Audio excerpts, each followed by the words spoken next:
In this video, we're going to cover an exercise known as the bird dog. The bird dog is great for teaching proper stabilization of the spine during extension movements, be it from the upper body with the shoulders and arms, or the lower body coming from the hip, or a combination of the two in sort of a cross extension pattern.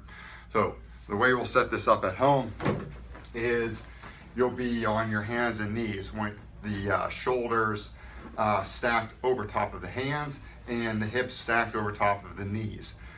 From here, to prime and kind of get the movement settled into basically the right pattern, what we're going to be able to start with here is the sense of bracing our core.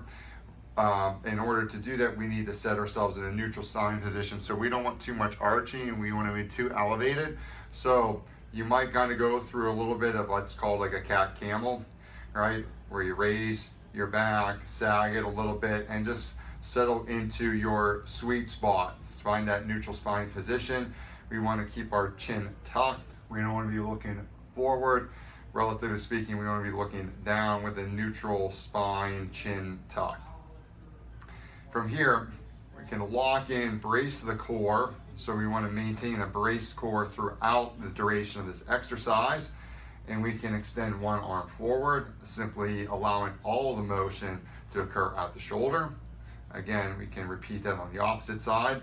We can also perform extensions of the legs, where we'll brace and simply extend the legs back.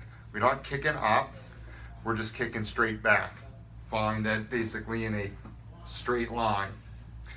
To increase the challenge of this, as I mentioned earlier, we can perform a cross extension where we will use contralateral limbs or opposite limbs. In this case, if I extend my right leg back, my left arm is coming forward. Bring it back in, lock, brace, extend the opposite. If we want to increase the challenge of this even further, we can draw shapes. In this case, we'll extend the right leg, left arm, and we can do some box drawings with the limbs. Again, that's a more advanced progression.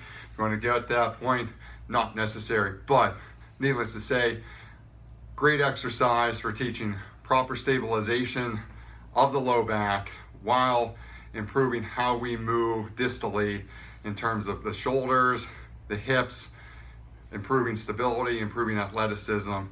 Great drill for doing all that.